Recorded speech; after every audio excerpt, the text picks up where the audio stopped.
ಶಿಕ್ಷಣವನ್ನ ಸರ್ಕಾರಿ ಉರ್ದು ಶಾಲೆಯಲ್ಲಿ ಮತ್ತು ಹೈಸ್ಕೂಲ್ ಶಿಕ್ಷಣವನ್ನ ಧಾರವಾಡದ ಸ್ವಾಮಿ ವಿವೇಕಾನಂದ ಪ್ರೌಢಶಾಲೆಯಲ್ಲಿ ಮುಗಿಸಿದ್ರು. ಪಿಯುಸಿ ಮತ್ತು ಪದವಿಯನ್ನ ವಿಜಯಪುರದಲ್ಲಿ ಮುಗಿಸಿದ್ರು. ಸ್ನಾತಕೋತ್ತರ ಪದವಿ MA ಇತಿಹಾಸ ವಿಷಯದಲ್ಲಿ ಕರ್ನಾಟಕ ವಿಶ್ವವಿದ್ಯಾಲಯ ಧಾರವಾಡದಲ್ಲಿ ಮತ್ತು ಅದೇ ವಿಶ್ವವಿದ್ಯಾಲಯದಲ್ಲಿ ವಿಜಯಪುರ ಸುತ್ತಮುತ್ತಲಿನ ಆದಿಲ್ ಶಾಲೆಗಳ ಸ್ಮಾರಕಗಳು ಎಂಬ ವಿಷಯದ ಮೇಲೆ ಪ್ರಬಂಧವನ್ನ ಮಂಡಿಸಿ MPhil ಪದವಿಯನ್ನ ಹಾಗೂ ಅದೇ ವಿಶ್ವವಿದ್ಯಾಲಯದಿಂದ ಸ್ವಾತಂತ್ರ್ಯ ನಂತರ ಕರ್ನಾಟಕದಲ್ಲಿ ಮುಸ್ಲಿಂ ರಾಜಕೀಯ ಎಂಬ ವಿಷಯದ ಮೇಲೆ ಮಹಾಪ್ರಬಂಧವನ್ನ ಮಂಡಿಸಿ PhD ಪದವಿಯನ್ನ ಪಡೆದುಕೊಂಡಿದ್ದಾರೆ. 2007-8ರಿಂದ ಕರ್ನಾಟಕ ವಿಶ್ವವಿದ್ಯಾಲಯ PG ಸೆಂಟರ್ ವಿಜಯಪುರ, ರಾಣಿ ಚೆನ್ನಮ್ಮ ವಿಶ್ವವಿದ್ಯಾಲಯ PG ಸೆಂಟರ್ ವಿಜಯಪುರ, ಸರ್ಕಾರಿ ಪ್ರಥಮ ದರ್ಜೆ ಕಾಲೇಜು ಮುಧೋಳ್, ಲೋಕಾಪುರ್, ಬಿಳಗಿ, ಬಸವನ್ ಬಾಗೇವಾಡಿ ಹಾಗೂ ಹುಬ್ಬಳ್ಳಿಯಲ್ಲಿ ಉಪನ್ಯಾಸಕರಾಗಿ ಸೇವೆಯನ್ನ ಸಲ್ಲಿಸಿದ್ದಾರೆ.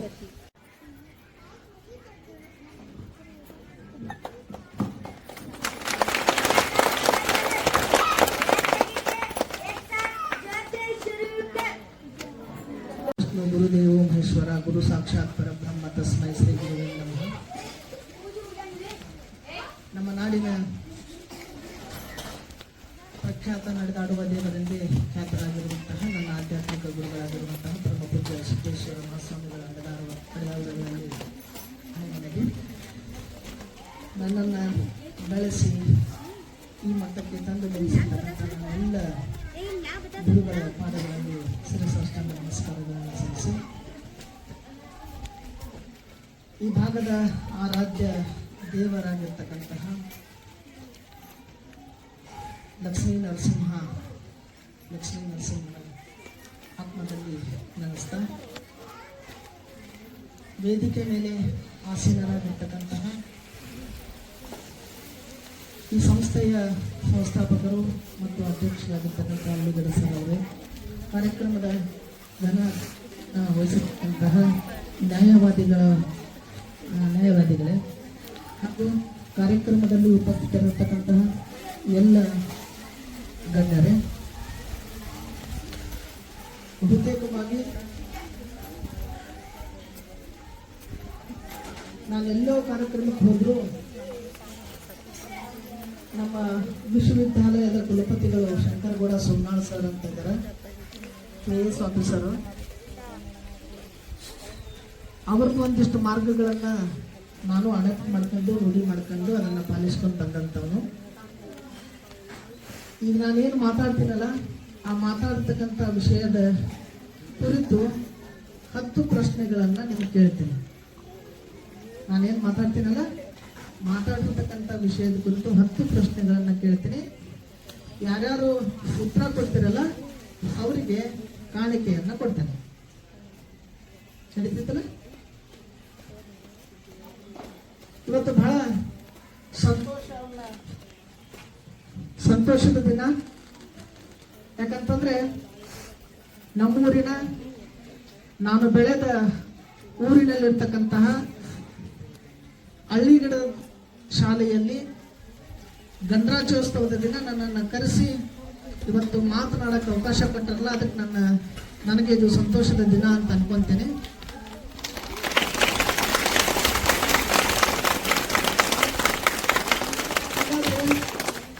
ಮತ್ತು ವಿದ್ಯಾರ್ಥಿಗಳೇ, ಇವತ್ತು ಗಣರಾಜ್ಯದ ದಿನ ಅಂತ ಹೌದಲ್ಲ? ಗಣರಾಜ್ಯದ ದಿನ, ಅದು ಗಣರಾಜ್ಯೋತ್ಸವ, ರಿಪಬ್ಲಿಕ್ ಡೇ. ಹಂಗಂದ್ರೆ ಏನು ಬೇಕಲ್ಲ? ಹಂಗಂದ್ರೆ ಏನು? ಗಣರಾಜ್ಯೋತ್ಸವ ದಿನ ಅಂತಂದ್ರೆ ಏನು, ಯಾಕೆ ಆಚರಣೆ ಮಾಡಬೇಕು, ಅದು ಮೊದಲು ನಮ್ಗೆ ಗೊತ್ತಾಗ್ಬೇಕಲ್ಲ. ಸ್ವತಂತ್ರ ದಿನ ಅಂದ್ರೆ ಏನು, ನಾವು ಯಾಕೆ ಆಚರಣೆ ಮಾಡಬೇಕು ಅನ್ನೋದು ನಮ್ಗೆ ಗೊತ್ತಿರ್ಬೇಕಲ್ಲ. ಗಾಂಧಿ ಜಯಂತಿ ಅಂದ್ರೆ ಏನು ಅನ್ನೋದನ್ನ ನಾವು ಅರ್ಥ ಮಾಡ್ಕೊಳ್ಬೇಕಲ್ಲ. ಹಾಗಾದ್ರೆ ಇವತ್ತಿನ ದಿನ ಗಣರಾಜ್ಯೋತ್ಸವ, ರಿಪಬ್ಲಿಕ್ ಡೇ. ಆ ರಿಪಬ್ಲಿಕ್ ಡೇ ಅಂತಂದ್ರೆ ಏನು ಅನ್ನೋದನ್ನ ನಾವು ಮೊದಲು ಒಂದಿಷ್ಟು ನೋಡೋಣ, ಹೌದಲ್ಲ? ನಮ್ಮೆಲ್ಲರಿಗೂ ಗಣರಾಜ್ಯದ ದಿನ ಅಂತಂದ್ರ ಪ್ರಜೆಗಳಿಗಾಗಿ, ಪ್ರಜೆಗಳಿಗೋಸ್ಕರ, ಪ್ರಜೆಗಳಿಂದ, ಹೌದಲ್ಲ? ಪ್ರಜೆಗಳಿಂದ, ಪ್ರಜೆಗಳಿಗಾಗಿ, ಪ್ರಜೆಗಳಿಗೋಸ್ಕರ ಇರುವಂತಹ ರಾಜ್ಯ ಗಣರಾಜ್ಯ ಅಂತ. ಹೌದಲ್ಲ? ಕರೆಕ್ಟ್? ಹಾಗಾದ್ರೆ ನಮ್ಮ ಗಣರಾಜ್ಯ ಯಾವಾಗ ಆತು ಅನ್ನೋದು ಬೇಕಲ್ಲ. ಗಣರಾಜ್ಯ ಯಾವಾಗ ಆಯ್ತು? 1600 ಈಸ್ಟ್ ಇಂಡಿಯಾ ಕಂಪನಿ ಸ್ಥಾಪನೆ ಆದ ಹಿಡ್ಕೊಂಡು ಅದಕ್ಕಿಂತ ಪೂರ್ವದಲ್ಲಿ ಪೋರ್ಚುಗೀಸರೇನು ಭಾರತಕ್ಕೆ ಬಂದಿದ್ರಲ್ಲ ವ್ಯಾಪಾರಕ್ಕಂತೇಳಿ. ಪೋರ್ಚುಗೀಸರು ಬಂದರು, ಫಸ್ಟ್ ಬಂದವರು ಪೋರ್ಚುಗೀಸರು, ಲಾಸ್ಟಿಗೆ ಹೋದವರು ಪೋರ್ಚುಗೀಸರು. ಡಚ್ರು ಬಂದರು, ಫ್ರೆಂಚ್ರು ಬಂದರು, ಇಂಗ್ಲಿಷರು ಬಂದರು. ಇವರು ಒಳಗೆ ವ್ಯಾಪಾರಕ್ಕಾಗಿ ಪೈಪೋಟಿಗಳು ನಡೆದು, ಆ ಪೈಪೋಟಿಗಳು ಯಾವ ಮಟ್ಟಕ್ಕೆ ಬಂದು ಅಂತಂದ್ರೆ ಪೊಲಿಟಿಕ್ಸ್ ಮಾಡಕ್ಕೆ, ರಾಜಕೀಯ ಮಾಡೋ ಮಟ್ಟಕ್ಕೆ ಬಂದು. ಇವರು ರಾಜಕೀಯ ಮಾಡಕ್ ಪ್ರಾರಂಭ ಮಾಡಿದ್ರು. ಆ ರಾಜಕೀಯ ಮಾಡಕ್ ಪ್ರಾರಂಭ ಮಾಡಿದಾಗ ಈಸ್ಟ್ ಇಂಡಿಯಾ ಕಂಪನಿಯನ್ನು ಸ್ಥಾಪನೆ ಮಾಡಿದ್ರು 1600 ಒಳಗೆ. ಆ ಈಸ್ಟ್ ಇಂಡಿಯಾ ಕಂಪನಿ ಪ್ರಾರಂಭ ಮಾಡಿ ಕ್ರಮೇಣ ರಾಜಕೀಯದೊಳಗೆ ಹಸ್ತಕ್ಷೇಪ ಮಾಡಿ ನಮ್ಮ ಭಾರತವನ್ನ, ನಮ್ಮ ಭಾರತದ ರಾಜಕೀಯ ವ್ಯವಸ್ಥೆಯನ್ನ ಸಂಪೂರ್ಣವಾಗಿ ತಮ್ಮ ಕೈ ಒಳಗೆ ತಗೊಂಡ್ರು. ತಮ್ಮ ಕೈಯಾಗ ತಗೊಂಡ ಮೇಲೆ ಇಲ್ಲಿರ್ತಕ್ಕಂಥ ರಾಜರೇನಿದ್ರಲ್ಲ ಆ ರಾಜರ ರಾಜತ್ವವನ್ನ ಅಂದ್ರ ರಾಜಕೀಯವನ್ನ ಅಂತ್ಯಗೊಳಿಸಿದ್ರು. ಅದಕ್ಕೂ 2 ಕಾನೂನುಗಳನ್ನು ತಗೊಂಡು ಬಂದಿದ್ರು ಅವರು. ಒಂದು ದತ್ತು ಮಕ್ಕಳಿಗೆ ಹಕ್ಕಿಲ್ಲ ಅಂತ, ಇನ್ನೊಂದು ಸಹಾಯಕ ಸೈನ್ಯ ಪದ್ಧತಿ ಅಂತ. ಎರಡು ಕಾನೂನುಗಳನ್ನ ತಗೊಂಡು ಬಂದಿದ್ರು. ಯಾವುದು? ಒಂದು ದತ್ತು ಮಕ್ಕಳಿಗೆ ಹಕ್ಕಿಲ್ಲ, ಇನ್ನೊಂದು ಸಹಾಯಕ ಸೈನ್ಯ ಪದ್ಧತಿ. 2 ಕಾನೂನು ತಗೊಂಡು ಬಂದಿದ್ರು. ಇದು ತಗೊಂಡು ಬಂದು ಯಾರ್ಯಾರಿಗೆ ಮಕ್ಕಳು ಇರಂಗಿಲ್ಲಲ್ಲ ಆ ಮಕ್ಕಳು ಇರ್ಲಾರ್ದ ರಾಜರು ರಾಜ್ಯವನ್ನ ಕಬಳಿಸ್ಕೊಂಡ್ರು. ಅಂದ್ರೆ ತಮ್ಮ ಕೈಯಾಗ ತಗೊಂಡ್ಬಿಟ್ರು. ಇನ್ನೊಂದಿಷ್ಟು ಜನರಿಗೆ ಏನ್ ಮಾಡಿತ್ತು ಅಂತಂದ್ರೆ ನಾವು ಜಗಳ ಆಡ್ತಿರ್ತೀವಲ್ಲ, ಅಣ್ಣತಮ್ಮ ಜಗಳ ಆಡ್ತಿರ್ತಾರಲ್ಲ ಅಷ್ಟೇ ಸಲುವಾಗಿ, ಹಂಗ ಆಸ್ತಿ ಸಲುವಾಗಿ ಅಣ್ಣತಮ್ಮ ಜಗಳ ಆಡ್ತಿರ್ತಾರಲ್ಲ, ಅಂತ ಜಗಳ ಸಂದರ್ಭದೊಳಗೆ ಯಾರ್ದೋ ಒಬ್ಬನಿಗೆ ಸಹಾಯ ಮಾಡ್ತಿದ್ರು. ಸಹಾಯ ಮಾಡಿದ್ಮ್ಯಾಗ ಅವ್ರು ಗೆದ್ರು ಅಂತಂದ್ರೆ ಅವರು ಏನಪ್ಪಾ ಅಂತಂದ್ರೆ ಇವರಿಗೆ ಸಂಪತ್ತು ಕೊಡ್ತಿದ್ರು ಬ್ರಿಟಿಷರಿಗೆ. ಹೀಗೆ ಮಾಡ್ಕೊಂತ ಇಡೀ ಭಾರತವನ್ನ ತಮ್ಮ ಕಪ್ಪಿ ಮುಷ್ಟಿಯೊಳಗೆ ಇಟ್ಕೊಂಡ್ರೆ ಸುಮಾರು 200 ವರ್ಷಗಳ ಕಾಲ. 200 ವರ್ಷಗಳ ಕಾಲದೊಳಗನೆ ನಮ್ಮೊಂದಿಷ್ಟು ಸಂವಿಧಾನದ ಬೆಳವಣಿಗೆಗಳು ಆಗ್ತವೆ. ಕೇಳಕತ್ತಿರಲ್ಲ? 1773ಕ್ಕೆ ರೆಗ್ಯುಲೇಟಿಂಗ್ ಆಕ್ಟ್ ಅಂತ ಕಾಯ್ದೆ ಬರ್ತದೆ. ನಿಮ್ಗೆ ಯಾಕೆ ಹೇಳಕತ್ತೀನಿ ಅಂದ್ರೆ, ನೀವು ಮುರಾರ್ಜಿ ಇದು ಸೈನಿಕ ಶಾಲೆನೋ ಅಥವಾ ಕಿತ್ತೂರುನೋ ಇವು ಸ್ಕೂಲ್ಗಳಿಗೆ ಕಾಂಪಿಟೇಟಿವ್ ಎಕ್ಸಾಮ್ ಬರೀತಿರಲ್ಲ, ಬರೀಬೇಕಂದ್ರೆ ಇಂಥ ಪ್ರಶ್ನೆಗಳು ಕೇಳ್ತಿರ್ತಾರೆ. ಅದ್ರ ಸಲುವಾಗಿ ಹೇಳಕತ್ತೀನಿ, ಲಕ್ಷ್ಯ ಇಟ್ಟು ಕೇಳ್ರಿ. 1773ಕ್ಕೆ ರೆಗ್ಯುಲೇಟಿಂಗ್ ಆಕ್ಟ್ ಅಂತ ಫಸ್ಟ್ ಸ್ಟಾರ್ಟ್ ಆಗ್ತದೆ. ಸಂವಿಧಾನ ಅಲ್ಲಿಂದ ಪ್ರಾರಂಭ ಆಗ್ತದೆ. ಅದಾದ್ಮ್ಯಾಗ 1773 ಆದ್ಮ್ಯಾಗ ಏನಪ್ಪ ಅಂತಂದ್ರೆ 1818 ಘಟನೆ ನಡೀತೈತಿ. ಅದಾದ್ಮೇಲೆ ಅಂತಂದ್ರೆ 1857 ಕ್ರಾಂತಿ ಆಗ್ತದೆ, ಪ್ರಥಮ ಸ್ವತಂತ್ರ ಸಂಗ್ರಾಮ ಅಂತ. ಅದಾದ್ಮೇಲೆ 1858 ಕಾಯ್ದೆ ಬರ್ತದೆ, ವಿಕ್ಟೋರಿಯಾ ರಾಣಿದು ಕಾಯ್ದೆ ಬರ್ತದೆ. 1858. ಅದಾದ್ಮೇಲೆ 1909, 1935 ನೆನ್ಪಿಟ್ಕೊಳ್ರಿ. 1900, 1935 3 ಕಾಯ್ದೆ ಬರ್ತಾವೆ. ಈ 3 ಕಾಯ್ದೆದೊಳಗ ಒಂದು ಕಾಯ್ದೆ ಬಹಳಷ್ಟು ಜನ ಹೇಳ್ತಾರ 1930 ಅಂತ. 1930 ಜನವರಿ 26ಕ್ಕೆ. ಕೆಲವೊಬ್ರು ಹೇಳ್ತಾರ 1935 ಜನವರಿ 26ಕ್ಕಂತ. ಇರ್ಲಿ, 1930 ಜನವರಿ 26 ಅಂತ ಅನ್ಕೊಳ್ಳೋಣ.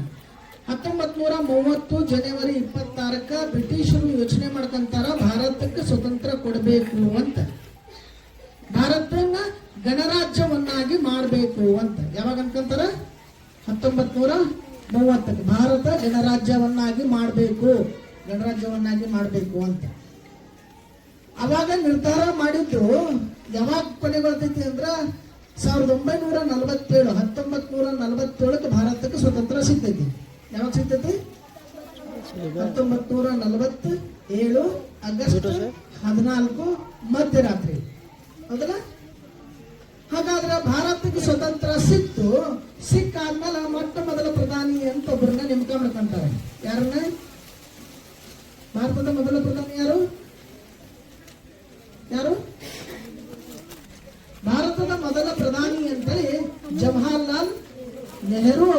ಆಯ್ಕೆ ಮಾಡ್ಕೊಂತಾರೆ. ರಾಷ್ಟ್ರಪತಿ ಅಂತೇಳಿ ಡಾಕ್ಟರ್ ಬಾಬು ರಾಜೇಂದ್ರ ಪ್ರಸಾದ್. ಯಾರನ್ನ? ಡಾಕ್ಟರ್ ಬಾಬು ರಾಜೇಂದ್ರ ಪ್ರಸಾದ್ ಅಂತೇಳಿ ಅವರನ್ನ ರಾಷ್ಟ್ರಪತಿ ಅಂತ ಆಯ್ಕೆ ಮಾಡ್ತಾರೆ. ಏನು, ಭಾರತಕ್ಕೆ ಸ್ವತಂತ್ರ ಸಿಕ್ಕ ಮೇಲೆ ಮೊಟ್ಟ ಮೊದಲ ಪ್ರಧಾನಿಯಾಗಿ ಜವಾಹರ್ಲಾಲ್ ನೆಹರು, ಆಮೇಲೆ ಬಾಬು ರಾಜೇಂದ್ರ ಪ್ರಸಾದ್ ರಾಷ್ಟ್ರಪತಿಯಾಗಿ, ಬಾಬು ರಾಜೇಂದ್ರ ಪ್ರಸಾದ್ ಪ್ರಧಾನಮಂತ್ರಿಯಾಗಿ ಜವಾಹರ್ಲಾಲ್ ನೆಹರು. ಇನ್ನ ಚುನಾವಣೆ ಆಗಿಲ್ಲ, ಎಲೆಕ್ಷನ್ ಬರ್ತಾವಲ್ಲ. ಎಲೆಕ್ಷನ್ ಅಂದ್ರೆ ಗೊತ್ತಿಲ್ಲ, ವೋಟ್ ಹಾಕೋದು. ಇನ್ನೂ ವೋಟ್ ಹಾಕೋದಿರ್ಲಿಲ್ಲ. ಹಂಗಂದ್ರ ನಮ್ಮ ಭಾರತ ಸ್ವತಂತ್ರಗೊಂಡಿತ್ತು, ನಮ್ಮ ಭಾರತಕ್ಕೆ ಆಜಾದಿ ಸಿಕ್ಕಿತ್ತು. ಆದ್ರೆ ಗಣರಾಜ್ಯ ಇರಲಿಲ್ಲ. ಯಾರಿಗಿರ್ಲಿಲ್ಲ? ಪ್ರಜೆಗಳಿಂದ, ಪ್ರಜೆಗಳಿಗಾಗಿ, ಪ್ರಜೆಗಳಿಗೋಸ್ಕರ ಅಂತಿರ್ಲಿಲ್ಲ. ಅದಕ್ಕೆ ಇವರೆಲ್ಲ ಕುಡ್ಕೊಂಡು ಏನ್ ಯೋಚನೆ ಮಾಡಿದ್ರು ಅಂತಂದ್ರೆ, ಸ್ವತಂತ್ರವಾಗಿರುವಂತ ಭಾರತಕ್ಕೆ ಒಂದು ಸಂವಿಧಾನ ಬೇಕು ಅಂತ. ಹಾಗಾದ್ರೆ ಸಂವಿಧಾನ ರಚನೆ ಮಾಡ್ಬೇಕಲ್ಲ. ಬಹಳಷ್ಟು ಜನ ಯೋಚನೆ ಮಾಡ್ತಾರೆ, ಸಂವಿಧಾನ ರಚನೆ ಮಾಡಬೇಕು ಅಂತಂದ್ರೆ ಯಾರು ರಚನೆ ಮಾಡಬೇಕು ಅಂತ. ಅಮೆರಿಕದ ಸಂವಿಧಾನ ಫಸ್ಟ್ ಆಗಿತ್ತೆ. ಅದಕ್ಕೆ ಅಮೆರಿಕದವ್ರ ಕಡೆ ನಾವು ಬರ್ಸೋನೇನೋ ಅಂತ ಯೋಚನೆ ಮಾಡಿದ್ರು ಅವರು. ಯಾರಿಗೆ ಬರ್ಸ್ಬೇಕು ಸಂವಿಧಾನ ಅಂತ. ಬ್ರಿಟಿಷರು ಅನ್ನಕ್ಕೆ ಸ್ಟಾರ್ಟ್ ಮಾಡಿದ್ರೆ ಕೆಲವೊಬ್ರು ಅಂದಿದ್ರೆ ಏನಂತಂದ್ರೆ, ಸಂವಿಧಾನ ಬರೆಯುವಷ್ಟು ಜಾಣರು ಭಾರತದಾಗ ಅದಾರೇನು ಅಂತ. ಭಾರತದಾಗ ಬಹಳಷ್ಟು ಜನ ಜ್ಞಾನಿಗಳಿದ್ದಾರೆ. ಎಲ್ಲ ಕಡೆ ಹುಡ್ಕಾಡ್ಕೊಂಡು ಬಂದ್ರು, ವಿದೇಶಕ್ಕೆ ಹೋದ್ರು. ಅವಾಗ ಹೇಳ್ತಾರೆ, ಇಲ್ಲ ನಿಮ್ಮ ದೇಶದೊಳಗ, ಭಾರತದೊಳಗನೆ ಬಾಬಾ ಸಾಹೇಬ್ರು ಅನ್ನುವಂಥವ್ರು ಅದಾರ, ಅವ್ರ ಕೈಯಿಂದ ನೀವು ಸಂವಿಧಾನ ಬರೆಸಬಹುದು ಅಂತ ಅಲ್ಲಿ ಚರ್ಚೆ ಆಯ್ತು. ಅವಾಗ ಸಂವಿಧಾನದ ರಚನಾ ಸಭೆ ಅಂತ ಆಗ್ತದೆ. ಏನಾಗ್ತದೆ? ಸಂವಿಧಾನದ ರಚನಾ ಸಭೆ ಅಂತ ನೇಮಕ ಮಾಡ್ಕೊಂತಾರೆ. ಆ ಸಂವಿಧಾನದ ರಚನಾ ಸಭೆ ಏನಾಗ್ತದಲ್ಲ, ಸ್ವತಂತ್ರ ಆದ್ಮ್ಯಾಗ ಸಂವಿಧಾನದ ರಚನಾ ಸಭೆ 47ರ ನಂತರ ಸಂವಿಧಾನದ ರಚನಾ ಸಭೆ ಅಂತ ನಿರ್ಧಾರ ಮಾಡ್ಕೊಂತಾರ. ಆ ಸಂವಿಧಾನ ರಚನಾ ಸಭೆಗೆ ಅಧ್ಯಕ್ಷರು ಅಂತೇಳಿ ಡಾಕ್ಟರ್ ಬಾಬು ರಾಜೇಂದ್ರ ಪ್ರಸಾದ್ ಅವರನ್ನ ನೇಮಕ ಮಾಡ್ಕೊಂತಾರೆ. ಯಾರನ್ನ? ರಾಷ್ಟ್ರಪತಿ ಅವರನ್ನ, ಬಾಬು ರಾಜೇಂದ್ರ ಪ್ರಸಾದ್ ಏನಿದ್ರಲ್ಲ ಅವರನ್ನ ಅಧ್ಯಕ್ಷರು ಅಂತ ನೇಮಕ ಮಾಡ್ಕೊಂತಾರೆ. ಇದಾದ್ಮ್ಯಾಗ ಸಂವಿಧಾನ ರಚನಾ ಸಮಿತಿ ಸಂವಿಧಾನ ರಚನೆ ಮಾಡಕ್ ಒಂದು ಕರಡು ಸಮಿತಿ ಅಂತ ನೇಮಕ ಮಾಡ್ತೈತಿ. ಕರಡು ಸಮಿತಿ ಅಂತಂದ್ರೆ ಸಂವಿಧಾನ ಬರೆಯುವವರೆಗೂ ಒಂದು ಸಮಿತಿ ಅಂತ.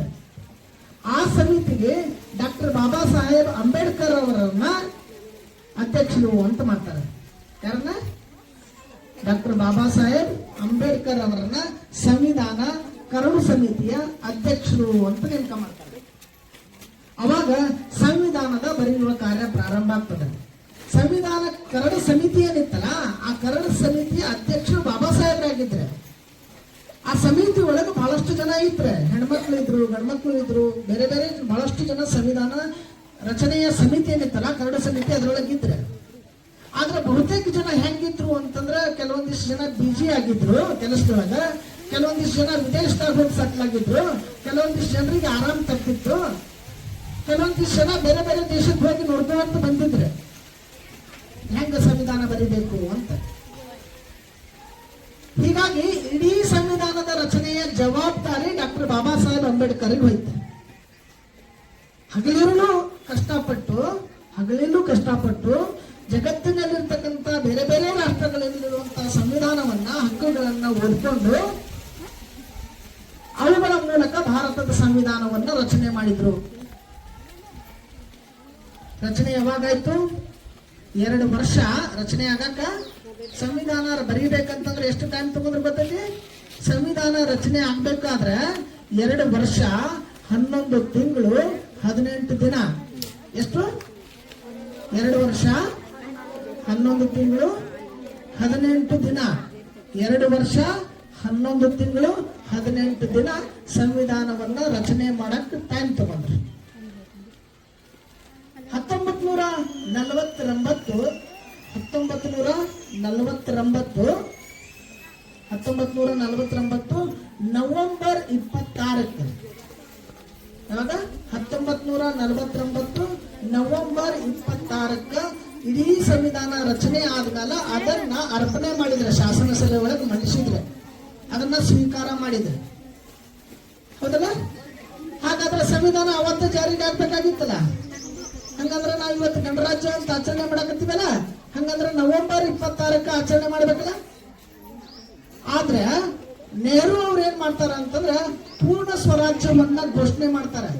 ಭಾರತ ಪೂರ್ಣವಾಗಿ ಸ್ವರಾಜ್ಯ ಆಗಿರ್ಲಿಲ್ಲ, ಅಂದ್ರೆ ಸಂಪೂರ್ಣವಾಗಿರ್ತಕ್ಕಂಥ ಸ್ವಾತಂತ್ರ್ಯ ಭಾರತ ಆಗಿರ್ಲಿಲ್ಲ. ಯಾವಾಗ? 1947ರಿಂದ 50 ತನಕ. ಯಾಕಂತಂದ್ರ ಕಾಶ್ಮೀರದ ಒಂದು ಸಂಸ್ಥಾನ ಇತ್ತು, ಹೈದರಾಬಾದ್ ಸಂಸ್ಥಾನ ಇತ್ತು, ಕುರುಂದ್ವಾಡ ಸಂಸ್ಥಾನ ಇತ್ತು. ಬೇರೆ ಬೇರೆ ಸಂಸ್ಥಾನಗಳಲ್ಲಿ ಬ್ರಿಟಿಷರು ಸ್ವತಂತ್ರ ಕೊಡೋ ಸಂದರ್ಭದಲ್ಲಿ ಈ ಮಾತು ಹೇಳಿದ್ರೆ ಏನಂತಂದ್ರೆ, ನೀವು ಬಯಸಿದ್ರೆ ಭಾರತಕ್ಕೆ ಸೇರ್ರಿ, ಇಲ್ಲ ಅಂದ್ರೆ ನೀವು ಸ್ವತಂತ್ರವಾಗಿ ನೀವು ಇಂಡಿಪೆಂಡೆಂಟ್ ಒಂದು ಸಂಸ್ಥಾನವಾಗಿ ಇಟ್ಕೊಂಡ್ಬಿಡ್ರಿ. ಹಂಗ ಹೈದರಾಬಾದಿನ ಭಾರತದಾಗಿರ್ಲಿಲ್ಲ, ಗೋವಾ ಭಾರತದಾಗಿರ್ಲಿಲ್ಲ, ಕಾಶ್ಮೀರ ಭಾರತದಲ್ಲಿ ಇರಲಿಲ್ಲ, ಬಹಳಷ್ಟು ರಾಜ್ಯಗಳು ಭಾರತದಲ್ಲಿ ಇರಲಿಲ್ಲ. ಆ ಸಂದರ್ಭದೊಳಗ ನೆಹರು ಅವರು ಪೂರ್ಣ ಸ್ವರಾಜ್ಯ ಘೋಷಣೆಯನ್ನ ಮಾಡ್ತಾರೆ. 1949 ನವೆಂಬರ್ 26ಕ್ಕೆ ಸಂವಿಧಾನವನ್ನ ಅರ್ಪಣೆ ಮಾಡಿದ್ರು, ಸ್ವೀಕಾರ ಮಾಡಿದ್ರು ಶಾಸನಸಭೆ ಒಳಗ. ಆದ್ರೆ ಸಂವಿಧಾನ ಜಾರಿಗೆ ಆಗ್ಲಿಲ್ಲ. ಮುಂದೆ 2 ತಿಂಗಳು ತಗೊಳುತ್ತೆ. ಅಂದ್ರೆ ನವೆಂಬರ್ 26 ಅಂದ್ರೆ 2 ತಿಂಗಳು ಕೂಡಿಸಿದ್ರೆ ಡಿಸೆಂಬರ್, ಜನವರಿ. ವರ್ಷ 49 ಇತ್ತು, ಏನಾಯ್ತು ಈಗ 1950 ಆಯ್ತು. ಅಂದ್ರ 1950 ಜನವರಿ 26 ಇವತ್ತೇನು ಆಚರಣೆ ಮಾಡಕತ್ತೀವಲ್ಲ, ಈ ಜನವರಿ 26 1950ಕ್ಕ ಭಾರತದ ಸಂವಿಧಾನವನ್ನ ಜಾರಿಗೆ ತರಲಾಯಿತು. ಏನ್ ಮಾಡಿದ್ರು? ಜಾರಿಗೆ ತಂದ್ರು. ಆ ಜಾರಿಗೆ ತಂದ ದಿನವನ್ನ ನಾವು ಗಣರಾಜ್ಯೋತ್ಸವ ಅಂತ ಆಚರಣೆ ಮಾಡ್ಕೊಂತೀವಿ. ರಿಪಬ್ಲಿಕ್ ಡೇ ಅಂತ ಆಚರಣೆ ಮಾಡ್ತೀವಿ. ರಿಪಬ್ಲಿಕ್ ಡೇ ಅರ್ಥ ಏನು ಅಂತಂದ್ರ, ಮೊದಲೆಲ್ಲರೂ ರಾಜನ ಹೊಟ್ಟಿ ಒಳಗ ರಾಜ ಹುಟ್ಟಿದ್ದ, ಹೌದಲ್ಲ? ರಾಜ ಹೆಂಗ್ ಹುಟ್ಟಿದ್ರು? ರಾಣಿ ಹೊಟ್ಟಿ ಒಳಗ, ಹೌದಲ್ಲ? ರಾಣಿ ಹೊಟ್ಟಿ ಒಳಗ ರಾಜ ಹುಟ್ಟಿದ್ರು. ಯಾವಾಗ ಭಾರತ ಗಣತಂತ್ರ ಆಯ್ತು, ಭಾರತ ಪ್ರಜಾಪ್ರಭುತ್ವ ಅಂತ ಆಯ್ತು, ಭಾರತಕ್ಕೊಂದು ಸಂವಿಧಾನ ರಚನೆ ಆಯ್ತು, ಅವಾಗ ಬದಲಾಯ್ತ. ರಾಜನ ಮಗನೇ ರಾಜ ಆಗ್ಬೇಕಂತಿತ್ತಲ್ಲ ಮೊದಲ, ಅದು ಬದಲಾಯ್ತ. ಹೆಂಗ ಬದಲಾತು ಅಂತಂದ್ರ, ನಮ್ಮೆಲ್ಲರಿಗೂ ಮೊದಲು ಹಕ್ಕು ಕೊಟ್ರ. ಯಾವ ಹಕ್ಕು ಕೊಟ್ರು? ವೋಟ್ ಹಾಕುವ ಹಕ್ಕು ಕೊಟ್ರ. ನಾವ್ ಈ ಸಂದರ್ಭದಲ್ಲಿ ನೆನೆಸ್ಬೇಕ, ಹೆಣ್ಮಕ್ಳಿದ್ರಿ ಬಹಳ ಜನ. ಹೆಣ್ಮಕ್ಳಿಗೆ ವೋಟ್ ಹಾಕುವಂತ ಪವರ್ ಇರ್ಲಿಲ್ಲ. ಹೆಣ್ಮಕ್ಳಂತಂದ್ರ ಮಕ್ಕಳ ಹೆರು ಯಂತ್ರ ಇದ್ದಂಗಂತ, ಭೋಗಕ್ಕೆ ಬಳಸು ವಸ್ತು ಅಂತ. ಅವಾಗ ಯಾವ ಹಕ್ಕು ಹೆಣ್ಮಕ್ಳಿಗೆ ಇರ್ಲಿಲ್ಲ. ಆಗ ಹೆಣ್ಮಕ್ಳಿಗೆ ವೋಟ್ ಹಾಕಾಕ ಪವರ್ ಬೇಕು ಅಂತೇಳಿ ಬಾಬಾ ಸಾಹೇಬ್ ಅಂಬೇಡ್ಕರ್ ಇಂಗ್ಲೆಂಡ್ ಹೋಗಿದ್ರಂತ. ಹೆಣ್ಮಕ್ಳಿಗೆ ವೋಟ್ ಕೊಡ್ರಿ ಅಂತ, ಮತದಾನ ಮಾಡೋ ಹಕ್ಕು ಕೊಡ್ರಿ ಅಂತ. ಇಂಗ್ಲೆಂಡ್ದವ್ರಿಗೆ ನಾಚಿಕೆ ಬರ್ತದೆ. ಯಾಕೆ ಬರ್ತೈತಿ? ಇಂಗ್ಲೆಂಡ್ದೊಳಗೂ ಹೆಣ್ಮಕ್ಳಿಗೆ ವೋಟ್ ಹಾಕುವ ಹಕ್ಕಿರ್ಲಿಲ್ಲ ಅಂತ. ಅದಕ್ಕೆ ಇಂಗ್ಲೆಂಡ್ದವ್ರಿಗೆ ನಾಚಿಕೆ ಬರ್ತದ. ಅದಕ್ಕೆ ಇಂಗ್ಲೆಂಡ್ ಸರ್ಕಾರ ಏನ್ ಮಾಡ್ತೈತಿ ಅಂತಂದ್ರ, ತಮ್ಮಗ್ ಮೊದಲು ಇಂಗ್ಲೆಂಡ್ದಾಗ ಮಹಿಳೆಯರಿಗೆ ವೋಟಿನ ಹಕ್ಕು ಕೊಟ್ಟು ಭಾರತದಲ್ಲಿರ್ತಕ್ಕಂಥ ಮಹಿಳೆಯರಿಗೂ ವೋಟಿನ ಹಕ್ಕುಗಳನ್ನ ಕೊಡ್ತದೆ. ಮೊಟ್ಟ ಮೊದಲನೇ ಬಾರಿಗೆ 1950 ಜನವರಿ 26ಕ್ಕ ಸಂವಿಧಾನವನ್ನ ಅರ್ಪಣೆ ಮಾಡಿ ಅದನ್ನ ಜಾರಿಗೆ ತಂದ ಆದ್ಮ್ಯಾಗ 1951ಕ್ಕ ಮೊಟ್ಟ ಮೊದಲನೇ ಬಾರಿಗೆ ಚುನಾವಣೆ ಆಗ್ತದೆ. ಯಾವಾಗ ಆಗ್ತದೆ? 1951ಕ್ಕೆ ಮೊಟ್ಟ ಮೊದಲನೇ ಬಾರಿ ಚುನಾವಣೆ ಆಗ್ತದೆ. ಆ ಚುನಾವಣೆಯನ್ನ ನಾವು ಗಣರಾಜ್ಯೋತ್ಸವದ ಚುನಾವಣೆ ಅಂತ ಕರಿತೀವಿ. ಗಣರಾಜ್ಯ ಆದ್ಮ್ಯಾಗ ಆದ ಚುನಾವಣೆ. ಅದಕ್ಕಿಂತ ಮೊದಲು ಚುನಾವಣೆ ಆಗಿಲ್ಲ. ಅದಕ್ಕಿಂತ ಮೊದಲೇ ನೆಹರು ಪ್ರಧಾನಮಂತ್ರಿ ಆಗಿದ್ರಲ್ಲ, ಅವಾಗ ಚುನಾವಣೆ ಆಗಿರ್ಲಿಲ್ಲ. ಚುನಾವಣೆ ಆಗಿದ್ದು 1951-52 ಹಿಂಗ ಸಂವಿಧಾನ ಜಾರಿಗೆ ಆದಾನ್ ಹಿಡ್ಕೊಂಡು ಸಂವಿಧಾನದೊಳಗ ಯಾರ್ಯಾರಿಗೆ ಯಾವ್ಯಾವ ಮಟ್ಟಕ್ಕೆ ಹಕ್ಕುಗಳು ಬೇಕು ಅನ್ನೋದನ್ನ ತಿಳಿಸ್ಕೊಟ್ರೆ. ನಿಮ್ಮೆಲ್ಲರಿಗೂ ಗೊತ್ತೈತಿ, ಬಹಳ ಸಣ್ಣವರಿದ್ರೆ ಆದ್ರೂ ನಿಮಗ್ ಗೊತ್ತದ. ಈ ಜಾತಿ ವ್ಯವಸ್ಥೆ ಅಂತ ಐತಲ್ಲ, ಇವ್ರು ಆ ಜಾತಿಯವರು ಈ ಜಾತಿಯವರು, ಅವ್ರಿಗೆ ಹೆಚ್ಚು ರಿಸರ್ವೇಶನ್ ಕೊಡ್ತಾರೆ, ನೌಕರಿ ಅವ್ರಿಗೆ ಸಿಗ್ತಾವ, ಇವ್ರಿಗೆ ಸಿಗಂಗಿಲ್ಲ ಅಂತ ಗೊತ್ತಿಲ್ಲಾಗದವಲ್ಲ. ಯಾಕೆ ಹಂಗದಾವ ಅಂತಂದ್ರ, ಬಹಳ ವರ್ಷದಿಂದ ಹೆಣ್ಮಕ್ಳಿಗಂತೂ ಸಾಲಿ ಇರಲೇ ಇಲ್ಲ. ಗಂಡ್ಮಕ್ಳಿಗಂತೂ ಬಿಟ್ಬಿಡ್ರಿ, ಹೆಣ್ಮಕ್ಳಿಗೆ ಒಟ್ಟ ಸಾಲಿನೇ ಇರಲಿಲ್ಲ. ಕೆಲವು ಜನರಿಗೆ ಮಾತ್ರ ಶಿಕ್ಷಣ ಇತ್ತು, ಕೆಲವು ಜನರು ಮಾತ್ರ ನೌಕರಿ ಪಡ್ಕೊಳ್ತಿದ್ರೆ, ಕೆಲವು ಜನ ಮಾತ್ರ IAS ಆಗ್ತಿದ್ರೆ, ಕೆಲವು ಜನರಿಗೆ ಮಾತಾಡಕ್ ಹಕ್ಕಿತ್ತು. ಅದು ಎಲ್ಲವನ್ನ ಕೊಟ್ಟಿದ್ದು ಯಾವುದು ಅಂತಂದ್ರೆ ಭಾರತದ ಸಂವಿಧಾನ, ಅದು ಬಾಬಾ ಸಾಹೇಬ್ರೆ. ಅದಕ್ಕೆ ನಾವು ಆ ದಿನವನ್ನ ಗಣರಾಜ್ಯೋತ್ಸವದ ದಿನ ಅಂತ ಆಚರಣೆ ಮಾಡ್ಕೊಂತೀವಿ. ಇವತ್ತಿಗೆ ನಾವು ಆಚರಣೆ ಮಾಡ್ತಕ್ಕಂಥ ಗಣರಾಜ್ಯೋತ್ಸವ ದಿನ ಎಷ್ಟನೇದು? 77ನೇ ಗಣರಾಜ್ಯೋತ್ಸವ ಅಂತ. ಅಂದ್ರೆ ಸಂವಿಧಾನದ ಜಾರಿಗೆ ಆದ್ಮೇಲೆ ಇವತ್ತಿನ 77ನೇ ಗಣರಾಜ್ಯೋತ್ಸವವನ್ನು ನಾವು ಆಚರಣೆ ಮಾಡಕತ್ತೀವಿ. ಒಟ್ಟಿನೊಳಗ ನೀವೆಲ್ಲರೂ ಗಣರಾಜ್ಯ ಅಂತಂದ್ರೆ ಏನ್ ತಿಳ್ಕೊಳ್ಬೇಕು ಅಂತಂದ್ರೆ, ಗಣರಾಜ್ಯ ಅಂತಂದ್ರೆ ನೀವೆಲ್ಲರೂ ಕುಡ್ಕೊಂಡು ಈಗ ಓಟ್ ಹಾಕ್ಲಿಲ್ಲ ಅಂದ್ರು 18 ವರ್ಷ ಆದ್ಮ್ಯಾಗ ನೀವೆಲ್ಲರೂ ಕುಡ್ಕೊಂಡು ನಿಮ್ಮ ಬುದ್ಧಿದಿಂದ ಯೋಚನೆ ಮಾಡಿ ಯಾರು ಒಳ್ಳೆಯವ್ರದಾರ, ಯಾರು ಲಂಚ ತಗೊಳಂಗಿಲ್ಲ, ಯಾರು ಭ್ರಷ್ಟಾಚಾರ ಇಲ್ಲ, ಯಾರು ತುಡುಗು ಮಾಡೋದಿಲ್ಲ, ಯಾರು ಮೋಸ ಮಾಡೋದಿಲ್ಲ ಅಂತವರಿಗೆ ಅಂದ್ರ ಒಳ್ಳೆಯವರಿಗೆ ನಿಮ್ಮ ಓಟನ್ನ ಹಾಕೋದು. ಹೌದಲ್ಲ? ಒಳ್ಳೆಯವ್ರಿಗೆ ಹಾಕ್ತಿರಲ್ಲ, ಆ ಒಳ್ಳೆಯವರಿಗೆ ನಿಮ್ಮ ಓಟನ್ನ ಹಾಕಿದ್ರಂದ್ರೆ ಅವಾಗ ಏನಾಗ್ತದಂದ್ರೆ ನೀವು ಗಣರಾಜ್ಯವನ್ನ ನಿಮ್ಮದು ಅಂತ ಆಗ್ತದೆ.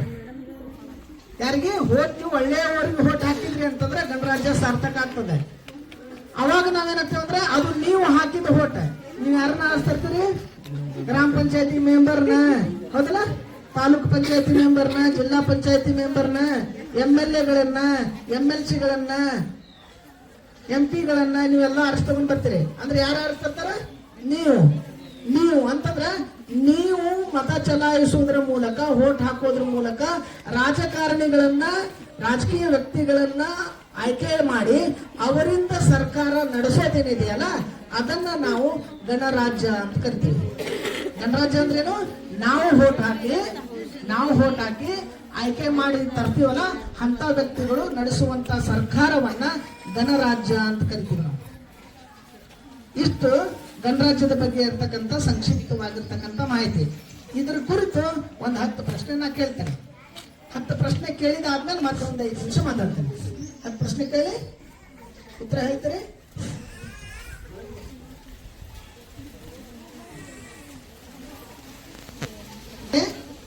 ಯಾರು ಹೇಳ್ತೀರಿ? ಕೈ ಎತ್ರಿ. ಆಯ್ಕೆ ಆದ್ರೆ ಯಾರಾದ್ರೂ ಕೈ ಎತ್ರಿ. ಹೇಳು.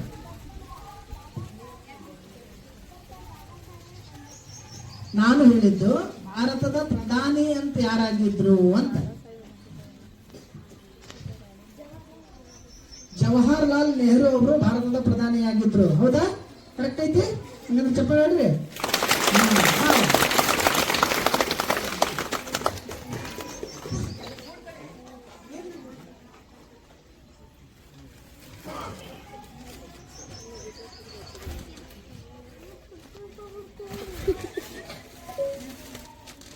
ಎರಡನೇ ಪ್ರಶ್ನೆ ಕೇಳಿ. ಭಾರತ ಸ್ವತಂತ್ರ ಆಯ್ತಲ್ಲ, ಸ್ವತಂತ್ರ ಆದ್ಮೇಲೆ ಮೊದಲ ಪ್ರಧಾನಿ ಜವಾಹರ್ಲಾಲ್ ನೆಹರು. ಹೌದಲ್ಲ? ಹಂಗಾದ್ರೆ ಭಾರತದ ಮೊದಲ ರಾಷ್ಟ್ರಪತಿ ಯಾರು? ಕೈ ಎತ್ರಿ. ಭಾರತದ ಮೊದಲ ರಾಷ್ಟ್ರಪತಿ ಯಾರು? ಡಾಕ್ಟರ್ ಬಾಬು ರಾಜೇಂದ್ರ ಪ್ರಸಾದ್. ಕರೆಕ್ಟ್ ಐತಿ? ಡಾಕ್ಟರ್ ಬಾಬು ರಾಜೇಂದ್ರ ಪ್ರಸಾದ್ ಭಾರತದ ಮೊದಲ ರಾಷ್ಟ್ರಪತಿ.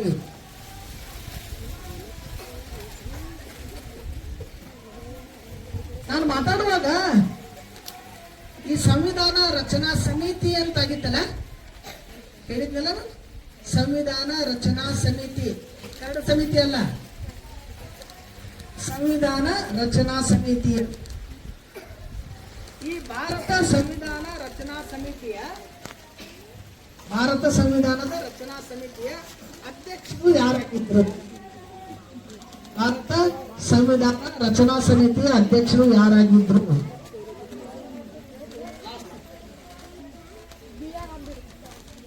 Doctor BR Ambedkar. ನಾನು ಕೇಳಿದ ಪ್ರಶ್ನೆ ಭಾರತ ಸಂವಿಧಾನ ರಚನಾ ಸಮಿತಿಯ ಅಧ್ಯಕ್ಷರು, ಕರಡು ಸಮಿತಿಯ ಅಲ್ಲ.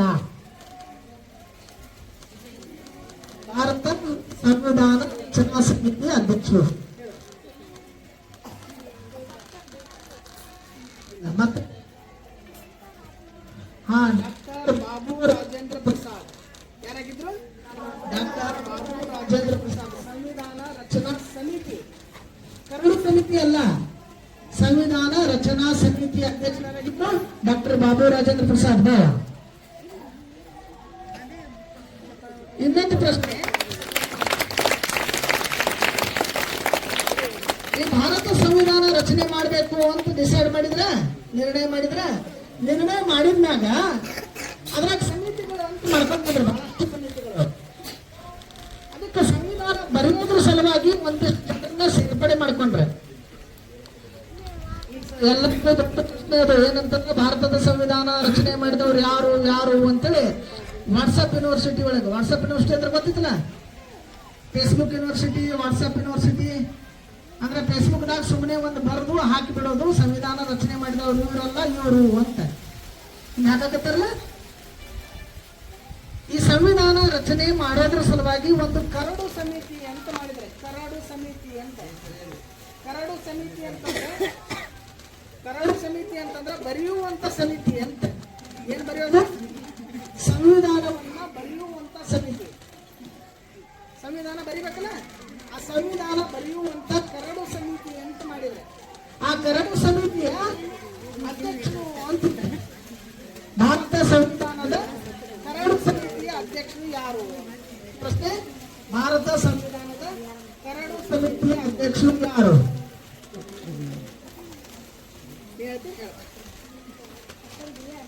Doctor BR Ambedkar. ಕರೆಕ್ಟ್ ಐತಿ? ಹಾ, ವೆರಿ ಗುಡ್. ಚಪ್ಪಾಳೆ ಹೊಡೆಯೋಣ. छोटा तू किस नाम ಡಾಕ್ಟರ್ ಬಾಬಾ ಸಾಹೇಬ್ ಅಂಬೇಡ್ಕರ್ ಅವರು ಮತ್ತೆ ಅವರ ಜೊತೆ ಇರ್ತಕ್ಕಂಥ ಎಲ್ಲ ಸಮಿತಿಯಲ್ಲಿ ಇರ್ತಕ್ಕಂಥ ಸದಸ್ಯರು ತಿಳ್ಕೊಂಡು ಸಂವಿಧಾನ ಏನ್ ರಚನೆ ಮಾಡಿದ್ರಲ್ಲ, ಸಂವಿಧಾನ ರಚನೆ ಮಾಡಿದ್ರು. ಆ ಸಂವಿಧಾನ ರಚನೆ ಮಾಡಕ್ಕ ಎಷ್ಟು ಟೈಮ್ ತಗೊಂಡ್ರು? ಯಾರಂದ್ರೆ ಸಂವಿಧಾನ ರಚನೆ ಮಾಡೋದ್ರೊಳಗ ಎಷ್ಟು ಟೈಮ್ ತಗೊಂಡ್ರು?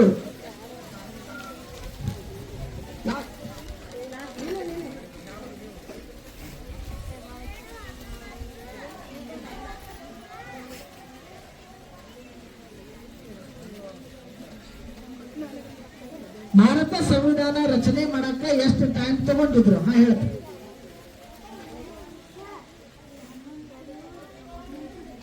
2 ವರ್ಷ 11 ತಿಂಗಳು 18 ದಿನ. ಕರೆಕ್ಟ್ ಐತಿ? ಕರೆಕ್ಟ್? ಹಾ, ಜೋರಾದ ಚಪ್ಪಾಳೆ.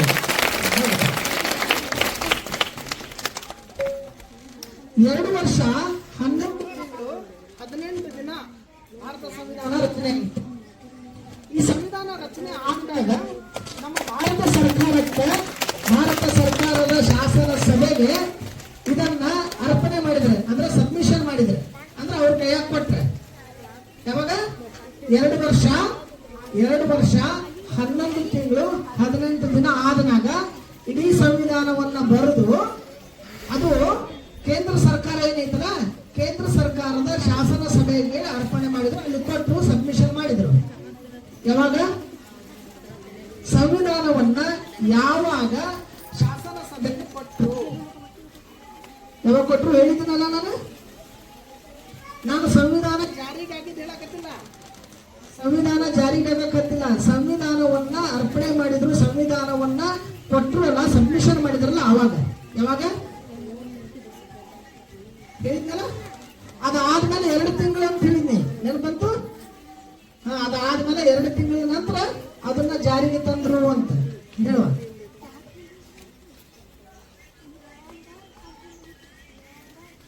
ನವೆಂಬರ್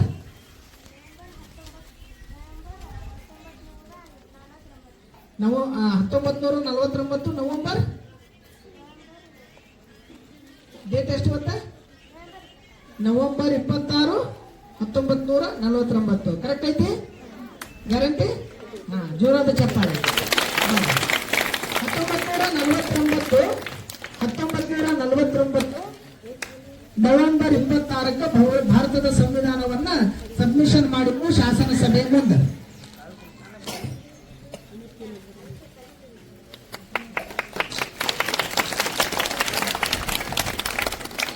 ಅಂದ್ರೆ 1949ಕ್ಕೆ ಸಬ್ಮಿಷನ್ ಆಯ್ತು, ಆದ್ರೆ ಜಾರಿಗೆ ಆಗ್ಲಿಲ್ಲ. ಯಾಕೆ ಜಾರಿಗೆ ಆಗ್ಲಿಲ್ಲ ಅಂತಂದ್ರ ಜವಾಹರ್ಲಾಲ್ ನೆಹರು ಅವರು ಲಾಹೋರ್ದೊಳಗೆ ಒಂದು ಕಾಂಗ್ರೆಸ್ ಅಧಿವೇಶನ ಮಾಡಿರ್ತಾರೆ. ಲಾಹೋರ್ದೊಳಗ ಒಂದು ಕಾಂಗ್ರೆಸ್ ಅಧಿವೇಶನ ಮಾಡಿರ್ತಾರೆ. ಆ ಲಾಹೋರ್ದಲ್ಲಿ ಮಾಡಿರ್ತಕ್ಕಂಥ ಕಾಂಗ್ರೆಸ್ ಅಧಿವೇಶನದೊಳಗ ಪೂರ್ಣ ಸ್ವರಾಜ್ಯ ಅಂತ ಘೋಷಣೆ ಮಾಡ್ತಾರೆ. ಭಾರತವನ್ನ ಪೂರ್ಣ ಸ್ವರಾಜ್ಯ ಮಾಡಬೇಕು ಅಂತ. ಪೂರ್ಣ ಸ್ವರಾಜ್ಯ ಆಗಿರ್ಲಿಲ್ಲ, ಇನ್ನೊಂದಿಷ್ಟು ಪ್ರಾಂತ್ಯಗಳಿದ್ದು ಅವಾಗ ಪೂರ್ಣ ಸ್ವರಾಜ್ಯ ಅಂತ ಘೋಷಣೆ ಮಾಡ್ತಾರ. ಘೋಷಣೆ ಮಾಡಿದ ಮೇಲೆ ಭಾರತದ ಸಂವಿಧಾನವನ್ನ ಜಾರಿಗೆ ತರ್ತಾರ 2 ತಿಂಗಳ ನಂತರ. ಅಂದ್ರ 1950 ಜನವರಿ 26ಕ್ಕೆ.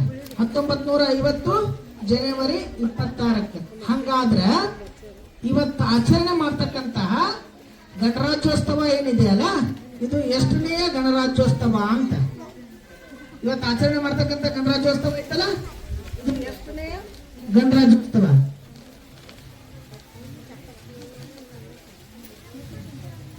77 ಕರೆಕ್ಟ್ ಐತಿ? ಕರೆಕ್ಟಾ? ಹಂಗಂದ್ರೆ ಚಪ್ಪಾಳೆ ಹೊಡ್ರಿ ಮತ್ತೆ.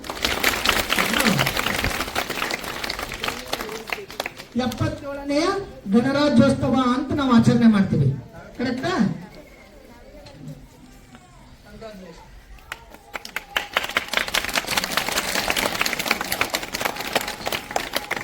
77ನೆಯ ಗಣರಾಜ್ಯೋತ್ಸವವನ್ನು ನಾವು ಆಚರಣೆ ಮಾಡಕತ್ತೀವಿ.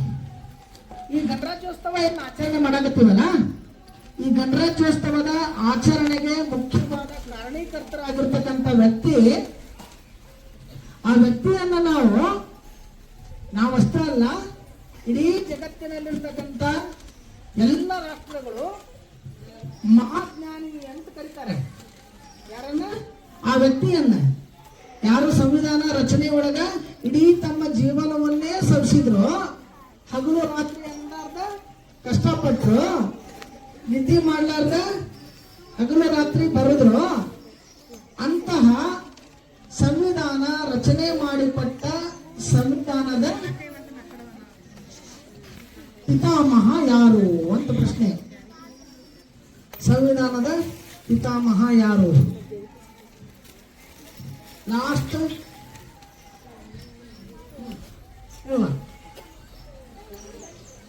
ಅಂಬೇಡ್ಕರ್. ಡಾಕ್ಟರ್ ಅಂಬೇಡ್ಕರ್. ನಾ ಹೇಳಿಲ್ಲ, ಆದ್ರೂ ಪ್ರಶ್ನೆ ಕೇಳ್ತೀನಿ. ಭಾರತದ ಸಂವಿಧಾನವನ್ನ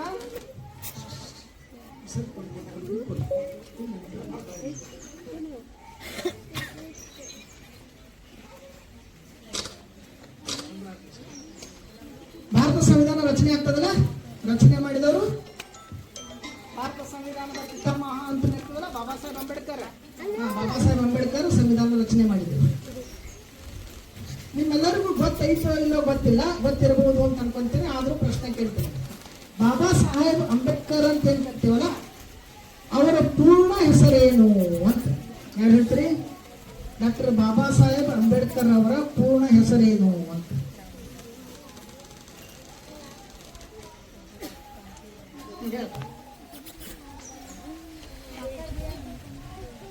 ಡಾಕ್ಟರ್ BR ಅಂಬೇಡ್ಕರ್ ಅವರ ಪೂರ್ಣ ಹೆಸರು ಏನು?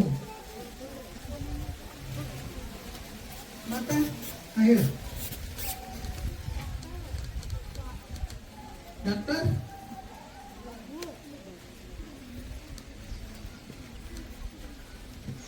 ಡಾಕ್ಟರ್ ಬಾಬಾ ಸಾಹೇಬ್ ಅಂಬೇಡ್ಕರ್ ಪೂರ್ಣ ಹೆಸರು ಏನು?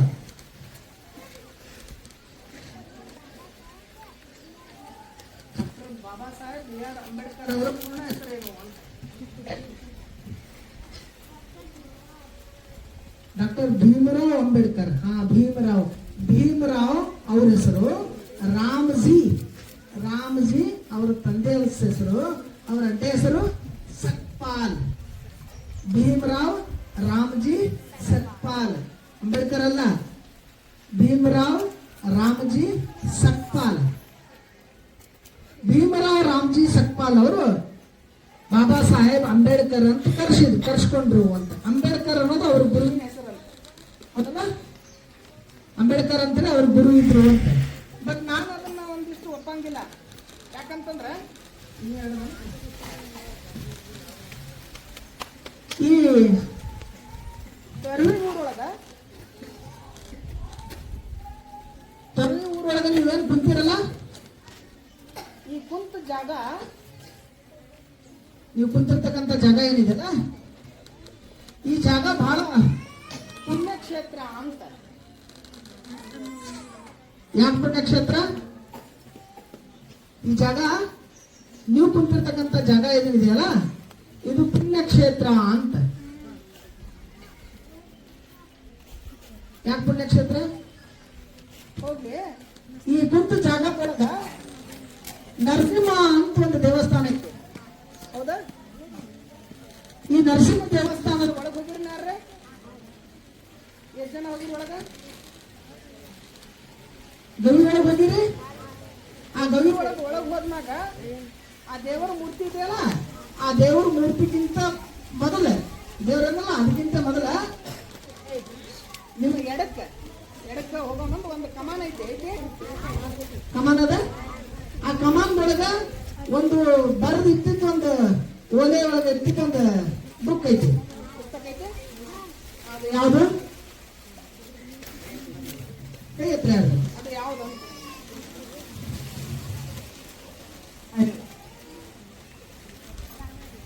ರಾಮಾಯಣ ಅಂತ. ಯಾವುದು? ರಾಮಾಯಣ. ಬಾವ ಕರೆಕ್ಟ್ ಐತಲ್ಲ? ಹಾ, ರಾಮಾಯಣ.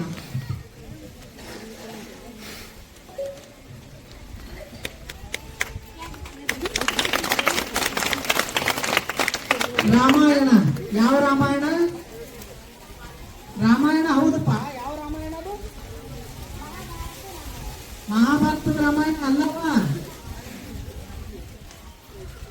ಯಾವ ರಾಮಾಯಣ ಹೇಳ? ವಾಲ್ಮೀಕಿ ರಾಮಾಯಣ ಅಲ್ಲದು. ನೆಕ್ಸ್ಟ್ ಮತ್ತೆ ಹೇಳ್ತೀವಿ. ಈ ತರ್ವಿ ನರಸಿಂಹ ದೇವಸ್ಥಾನದ ಒಳಗಿರುವಂತ ಏನು ರಾಮಾಯಣ ಐತಲ್ಲ ಅದು ತರುವಿ ಒಳಗೆ ಬರ್ದಿದ್ದೆ. ತರುವಿ ಒಳಗೆ ಬರ್ದಿದ್ದೆ. ಅದಕ್ಕೆ ಏನಂತ ಕರೀತಾರೆ ಗೊತ್ತದ? ತೊರವೆ ರಾಮಾಯಣ ಅಂತ ಕರೀತಾರೆ ಅದಕ್ಕೆ. ಯಾವ ರಾಮಾಯಣ? ತೊರವೆ ರಾಮಾಯಣ ಅಂತ. ವಾಲ್ಮೀಕಿ ಬರ್ದಿದ್ದ ರಾಮಾಯಣ ಬೇರೆ. ಇಲ್ಲಿ ನಮ್ಮ ಬಿಜಾಪುರದಾಗ ತೊರವೆ ರಾಮಾಯಣ ಅಂತ ಒಬ್ರು ಬರ್ದಾರೆ. ಬರ್ದವ್ರ ಯಾರ ಹೆಸರು ಗೊತ್ತೈತಿ? ಈ ತೊರವೆ ರಾಮಾಯಣ ಅಂತ ಯಾರು ಬರೆದ್ರು ಅಂತ ಗೊತ್ತದ? ಗೊತ್ತೈತಿ? ಏನ್ ಗೊತ್ತೈತಿ?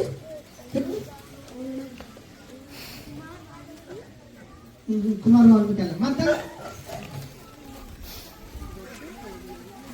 ತೊರವೆ ರಾಮಾಯಣ ಯಾರು ಬರೆದ್ರು? ಬಿ.ಆರ್. ಅಂಬೇಡ್ಕರ್ ಸಂವಿಧಾನವನ್ನ ಬರೆದ್ರು. ತೊರವೆ ರಾಮಾಯಣವನ್ನು ಯಾರು ಬರೆದ್ರು ಗೊತ್ತೈತಿ? ತೊರವೆ ರಾಮಾಯಣ ಇದಲ್ಲ ಅದನ್ನ ನರಹರಿ ಅಂತ, ತೊರವೆಯ ನರಹರಿ ಅನ್ನುವಂತಹ ಕವಿ ತೊರವೆ ರಾಮಾಯಣವನ್ನ ಬರೀತಾನೆ. ತೊರವಿನ ನರಹರಿ ಅಂತ ಕವಿ ತೊರವೆ ರಾಮಾಯಣ ಬರೀತಾನೆ. ಇರಲಿ, ಲಾಸ್ಟ್ ಪ್ರಶ್ನೆ ಕೇಳ್ತೀನಿ. ಇನ್ನೊಂದು ದೊಡ್ಡ ಒಂದು ಕಟ್ಟಡ ಐತಲ್ಲ ನೋಡ್ದ, ಆ ಕಟ್ಟಡಕ್ಕ ಏನಂತ ಕರೀತಾರ? ಸಂಗೀತ ಮಹಲ್.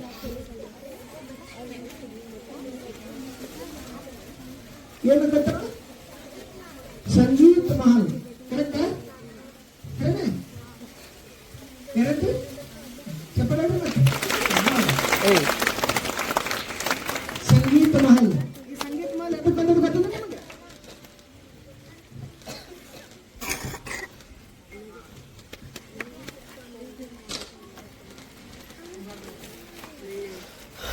ತರುವಿ ಒಳಗ ಒಂದು ಸಂಗೀತ ಮಹಲ್ ಅಂತ ಐತಿ, ಇನ್ನೊಂದು ನರಹರಿ ಬರ್ತಿರ್ತಕ್ಕಂಥ ರಾಮಾಯಣ ಮತ್ತು ನರಸಿಂಹನ ದೇವಸ್ಥಾನ ಐತಿ. ಎರಡಕ್ಕೂ ಬಹಳ ಫೇಮಸ್.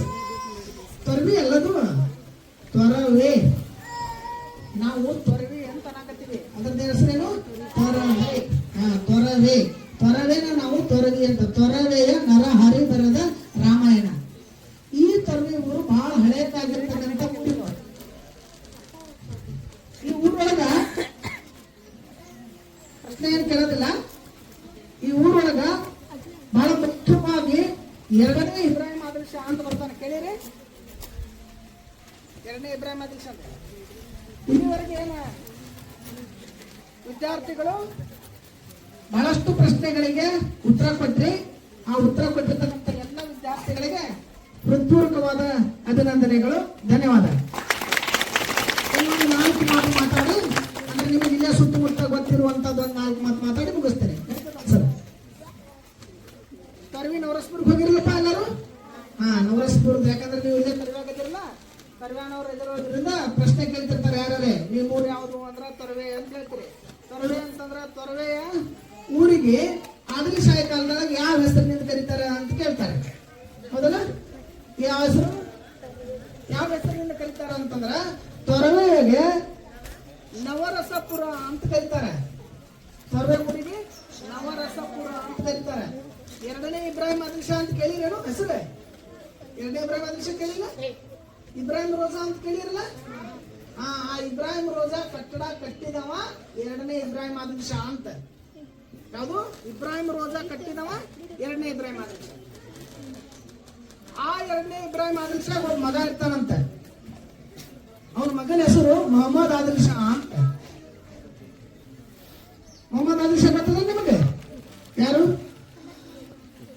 ಮೊಹಮ್ಮದ್ ಆದಿಲ್ ಶಾ? ಯಾರು ಅಂತಂದ್ರೆ ಗೋಲ್ ಗುಮ್ಮಸ್ ನೋಡಿರಲ್ಲ? ಹಾ, ಗೋಲ್ ಗುಮ್ಮಸ್ ಕಟ್ಟಿದವ. ಎರಡನೇ ಇಬ್ರಾಹಿಂ ಆದಿಲ್ ಶಾ ಯಾರು? ಎರಡನೇ ಇಬ್ರಾಹಿಂ ಆದಿಲ್ ಶಾ ಯಾರು? ಹಾ, ಇಬ್ರಾಹಿಂ ರೋಜಾ ಕಟ್ಟಿದವ. ಮೊಹಮ್ಮದ್ ಆದಿಲ್ ಶಾ ಯಾರು? ಗೋಲ್ ಗುಮ್ಮಸ್ ಕಟ್ಟಿದವ. ಈ ಇಬ್ರಾಹಿಂ ರೋಜಾ ಕಟ್ಟಿದ ಎರಡನೇ ಇಬ್ರಾಹಿಂ ಆದಿಲ್ ಶಾನ ಮಗ ಮೊಹಮ್ಮದ್ ಆದಿಲ್ ಶಾಗ ಅಂದ್ರೆ ಗೋಲ್ ಗುಮ್ಮಸ್ ಕಟ್ಟಿದವಂಗ ಆರಾಮ್ ತಪ್ಪಿರ್ತಿತ್ತಂತ. ಆರಾಮ್ ಇರ್ಲಾರ್ದಾಗ ಅವನ ಆಸ್ಥಾನದಾಗ ಬ್ರಾಹ್ಮಣರು ಇರ್ತಾರೆ, ಪಂಡಿತರ ಪುರೋಹಿತರು ಅಂತ. ಅವಾಗ ನಾವು ಎಲ್ಲ ಮುಗಿದ್ಮೇಲೆ ಡಾಕ್ಟರ್ ಅದು ಎಲ್ಲ ತೋರಿಸಿ ಆದ್ಮೇಲೆ ಆರಾಮಾಗ್ಲಿಲ್ಲ ಅಂದ್ರೆ ನಾವು ಯಾರ ಕಡೆ ಹೋಗ್ತೀವಿ? ಭಟ್ರ ಕಡೆ ಹೋಗ್ತೀವಿ, ಇಲ್ಲಾಂದ್ರೆ ಸ್ವಾಮಿಗಳ ಕಡೆ ಹೋಗ್ತೀವಿ, ಇಲ್ಲಾಂದ್ರೆ ಮುಲ್ಲಾಗಳು ಮುಜಾವರ್ ಕಡೆ ಹೋಗ್ತೀವಿ. ಹೋಗ್ತೀವಲ್ಲ? ಎದಕ್ಕ? ಏನೋ ನೋಡ್ರಿ ಭಾಳ ಜ್ವರ ಬರಾಕತ್ತವ, ನಮ್ಮ ಹುಡುಗಿಗೆ ಕಡಿಮೆ ಆಗಕತ್ತಿಲ್ಲ, ಹೆಂಗ್ ನೋಡ್ದು?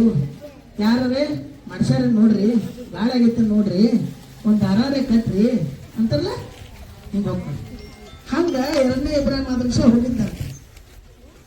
ಅವಾಗ ಪಂಡಿತ್ ಹೇಳ್ತಾರ, ಏನ್ ಹೇಳ್ತಾರ ಅಂತಂದ್ರ ಜೋಹರಾಪುರ್, ಜೋರಾಪುರ ಅಲ್ಲ, ಜೋರಾಪುರ ಅಲ್ಲ, ಜೋಹರಾಪುರ್, ಜೋಹರಾಬಿ ಅಂತ ಇರ್ತಾರ, ಆಕಿ ಹೆಸರಿನ ಊರು ಮಾಡ್ತಾನೆ ಜೋಹರಾಪುರ. ಆ ಜೋಹರಾಪುರದಿಂದ ನೀವು ತೊರವೆ ಅನ್ನುವಂತ ಒಂದು ಊರೊಳಗ ನರಸಿಂಹ ಅನ್ನುವಂತ ಒಂದು ದೇವಸ್ಥಾನ ಐತಿ. ಆ ದೇವಸ್ಥಾನಕ್ಕೆ ನೀವು ನಡ್ಕೊಂಡ್ರೆ ನಿಮ್ ಮಗ ಆರಾಮಾಗ್ತಾನ ಅಂತ ಹೇಳಿದ್ರಂತ. ತೊರವಿ ನರಸಿಂಹ ಇಬ್ರಾಹಿಂ ರೋಜಾದಲ್ಲಿರ್ತಕ್ಕಂಥ ಇಬ್ರಾಹಿಂ ಆದಿಲ್ ಶಾಗ ಇಲ್ಲಿ ನಡ್ಕೊಂತ ಬಂದ್ರ ಆರಾಮಾಗ್ತಾನ ಅಂತ. ಮಗಗೆ ಆರಾಮಾಗ್ಬೇಕಾದ್ರೆ ಎಲ್ಲಾ ದೇವ್ರು ಯಾವ ದೇವರಾದ್ರೂ ಏನು ಹೋಗಬೇಕ. ಅದಕ್ಕೆ ಏನ್ ಮಾಡ್ದಂದ್ರೆ ಎರಡನೇ ಇಬ್ರಾಹಿಂ ಆದಿಲ್ ಶಾ ನಡ್ಕೊಂತ ಎಲ್ಲಿ ಬಸ್ ಸ್ಟ್ಯಾಂಡ್ ಹತ್ರ ಗಗನಮಾಲ ಬೈತಲ್ಲ ಅಲ್ಲಿದಿಂದ ನಡ್ಕೊಂತ ಇಬ್ರಾಹಿಂ ರೋಜಾದಿಂದ ನಡ್ಕೊಂತ ನರಸಿಂಹ ದೇವಸ್ಥಾನಕ್ಕೆ ಬರ್ತಿದ್ದಂತೆ. ನೋಡ್ರಿ, ಎಲ್ಲಿದಿಂದ ನಡ್ಕೊಂತ ಬರ್ತಿದ್ದೆ. ಮತ್ತೆ ರಾಜ ನಡ್ಕೊಂತ ಬರ್ತಾನಂದ್ರೆ ಜನ ಎಲ್ಲ ನೋಡಕ್ ಕೂಡ್ತಾರಲ್ಲ. ಈಗ ನಾವು ಹೆಂಗ್ MLA ಬಂದ್ರು, ಮಿನಿಸ್ಟ್ರಿ ಬಂದ್ರು, ಮುಖ್ಯಮಂತ್ರಿ ಬಂದ್ರು, ಪ್ರಧಾನಿ ಬಂದ್ರು ಅನ್ನೋದು ನಾವೆಲ್ಲ ನೋಡಕ್ ಹೋಗ್ತೀವಲ್ಲ, ಹಂಗ ರಾಜ ಬಂದ್ರೆ ನೋಡಕ್ ಹೋಗ್ತೀವಿ. ಜನ ಎಲ್ಲರೂ ಬರಾಕತ್ತಾರ, ನಡಕ್ ಹೋಗಕ್ ದಾರಿ ಇರ್ತಿರ್ಲಿಲ್ಲ. ಅದಕ್ಕೆ ಏನ್ ಮಾಡಿದಂತವ ಸುರಂಗ ಮಾರ್ಗ ಮಾಡಿಸಿದಂತೆ. ಇಬ್ರಾಹಿಂ ರೋಜಾದಿಂದ ಹಿಡ್ಕೊಂಡು ಸುರಂಗ ಮಾರ್ಗ ಮಾಡಿಸಿದ. ಆಗ್ಲೂ ತೊಂದ್ರೆ ಆಗ್ತದಂತ ಅವಂಗ. ಅದಕ್ಕೆ ಅವ ಏನ್ ಮಾಡ್ತಾನಂತ, ಇದೇನೋ ಬೇಡ ಅಂತ ತಿಳ್ಕೊಂಡು ಇಲ್ಲೇ ರಾಜಧಾನಿಯನ್ನ ಶಿಫ್ಟ್ ಮಾಡಬೇಕು ಅಂತೇಳಿ ಗಗನ ಮಹಲ್ದಿಂದ ಹಿಡ್ಕೊಂಡು, ಗಗನ ಮಹಲ್ ಬಿಜಾಪುರ ಏನೈತಲ್ಲ, ಆ ಬಿಜಾಪುರದ ರಾಜಧಾನಿಯನ್ನ ತೊರವೆ ಅನ್ನುವಂತ ಊರಿಗೆ ತಗೊಂಡ್ ಬರ್ತಾನೆ. ರಾಜಧಾನಿ ಅದು ಬೇಡ, ಬಿಜಾಪುರ ರಾಜಧಾನಿ ಮಾಡ್ಬೇಕು ಅಂತ. ಅಂದ್ರ ಬಿಜಾಪುರದ ರಾಜಧಾನಿಯನ್ನ ತೊರವೆ ಬಂದು ಅದಕ್ಕೆ ನವರಸಪುರ ಅಂತ ಹೆಸರು. ಏನು ನವರಸಪುರ ಅಂತ ಹೆಸರು ಕೊಡ್ತಾರೆ. ಅದನ್ನ ಎರಡನೇ ಇಬ್ರಾಹಿಂ ಆದಿಲ್ ಶಾನ ರಾಜಧಾನಿ ಅಂತ ನಾವು ಕರಿತೀವಿ. ಸಂಗೀತದ ಶ್ರದ್ಧೆಗಾಗಿ ನಿರ್ಮಾಣ ಮಾಡಿರ್ತಕ್ಕಂಥ ರಾಜಧಾನಿ ಅಂತ, ಸಂಗೀತದ ಸಲುವಾಗಿ ಕಟ್ಟಿರ್ತಕ್ಕಂಥ ರಾಜಧಾನಿ ಅಂತ ನಾವು ಕರಿತೀವಿ. ಕೇಳಿರಲ್ಲ, ಸಂಗೀತದ ಸಲುವಾಗಿ ಅಂತೇಳಿ. ಈ ಎರಡನೇ ಇಬ್ರಾಹಿಂ ಆದಿಲ್ ಶಾಗ ಜಗತ್ ಗುರು ಅಂತ ಕರಿತಿದ್ರಂತ. ಈ ನಾಟಕ ಮಾಡಾಕ, ಹಾಡಾಕ, ಶಾಯರಿ ಹೇಳಾಕ, ನೀವೆಲ್ಲ ನಾಟಕ ಮಾಡ್ತಾರಲ್ಲ, ಡ್ಯಾನ್ಸ್ ಮಾಡ್ತಾರಲ್ಲ, ಹಾಡ ಹಾಡ್ತಿರಲ್ಲ, ಹಂಗ ಹಾಡೋದ್ರ ಸಲುವಾಗಿ, ನಾಟಕ ಮಾಡೋದ್ರ ಸಲುವಾಗಿ, ಡ್ಯಾನ್ಸ್ ಮಾಡೋದ್ರ ಸಲುವಾಗಿ ಅಲ್ಲಿ ಒಂದು ನವರಸಪುರ ಅಂತೇಳಿ ರಾಜಧಾನಿ ಒಳಗೆ ಸಂಗೀತ ಮಹಲ್ ಅಂತ ಒಂದು ಕಟ್ತಾನ. ಇನ್ನೊಂದು ದೊಡ್ಡ ವಿಚಾರ ನೋಡ್ರಿ ಹೆಂಗದ. ಎರಡನೇ ಇಬ್ರಾಹಿಂ ಆದಿಲ್ ಶಾ ಮುಸ್ಲಿಂ ಅಲ್ಲ, ಹೌದಲ್ಲ? ಆ ಎರಡನೇ ಇಬ್ರಾಹಿಂ ಆದಿಲ್ ಶಾ ಒಂದು ಪುಸ್ತಕ ಬರೀತಾರಂತೆ. ಆ ಪುಸ್ತಕದ ಹೆಸರು ಏನ್ ಗೊತ್ತೈತಿ ನಿಮಗೆ? ಆ ಪುಸ್ತಕದ ಹೆಸರು ಕಿತಾಬೆ ನವರಸ್ ಅಂತ. ಕಿತಾಬೆ ನವರಸ್. ರಾಜ ಮುಸ್ಲಿಂ ಹೌದಲ್ಲ, ಮುಸ್ಲಿಂ ರಾಜ. ಪುಸ್ತಕದ ಹೆಸರು ಕಿತಾಬೆ ನವರಸ್ ಅಂತ ಬರೆದ. ಆ ಪುಸ್ತಕ ಏನ್ ಬರಿತಾನಲ್ಲ, ಬರೆಯುವಂತ ಸಂದರ್ಭದೊಳಗ ಫಸ್ಟ್ ಪೇಜ್ ಭಾರತ ಸಂವಿಧಾನ ಐತಲ್ಲ, ಭಾರತ ಸಂವಿಧಾನದೊಳಗ ವಿ ಆರ್ ದ ಪೀಪಲ್, ನಾವು ಭಾರತೀಯರಾದ ನಾವು ಅಂತ ಐತಲ್ಲ, ಪೀಠಿಕೆ ಅಂತ ಐತಲ್ಲ, ಭಾರತೀಯರಾದ ನಾವು.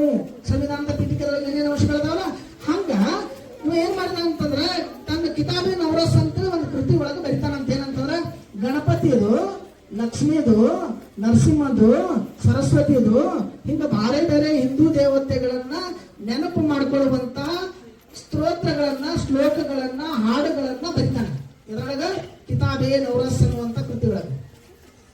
ಅದಕ್ಕ ಒಬ್ಬ ಮುಸ್ಲಿಂ ಆಗಿರ್ತಕ್ಕಂಥ ವ್ಯಕ್ತಿ ಹಿಂದೂ ದೇವತೆಗಳನ್ನ ನೆನೆಸುವಂತ ಹಾಡುಗಳನ್ನ, ಶ್ಲೋಕಗಳನ್ನ ಬರ್ದಾನಲ್ಲ, ಹಂಗಂದ್ರೆ ಏನಂತೀವಿ ನಾವು ಅವರಿಗೆ ಧಾರ್ಮಿಕ ಸೌಹಾರ್ದತೆಯನ್ನ ಹೊಂದಿರ್ತಕ್ಕಂಥವ ಅಂತ. ಅದಕ್ಕ ಅವಾಗ ಎರಡನೇ ಇಬ್ರಾಹಿಂ ಆದಿಲ್ ಶಾಹ್ಗೆ ಜಗತ್ ಗೀರ್ ಬಾದಶಾಹ ಅಂತ ಕರೆದ್ರಂತೆ. ಆ ಜಗತ್ ಗೀರ್ ಅನ್ನೋದು ಪರ್ಷಿಯನ್ ಶಬ್ದ, ಅದನ್ನ ಕನ್ನಡದೊಳಗ ಜಗತ್ ಗುರು ಇಬ್ರಾಹಿಂ ಅಂತ. ನೋಡ್ರಿ ನಮ್ಮ ಬಿಜಾಪುರ ಎಂತ ಶ್ರೇಷ್ಠ ಐತಿ. ನೀವು ಕುಂತಿದ್ದು ತೊರವೆ ನರಸಿಂಹಂದು, ತೊರವೆ ರಾಮಾಯಣ ಬರ್ತಿತ್ತು, ನರಹರ ಕವಿ ಒಂದು, ಇನ್ನೊಂದು ಜಗತ್ ಗುರು ಅಂತ ಕರೆಸ್ಕೊಂಡಿರ್ತಕ್ಕಂತಹ ಇಬ್ರಾಹಿಂ ಆದಿಲ್ ಶಾಹ್ ಊರು ಒಂದು.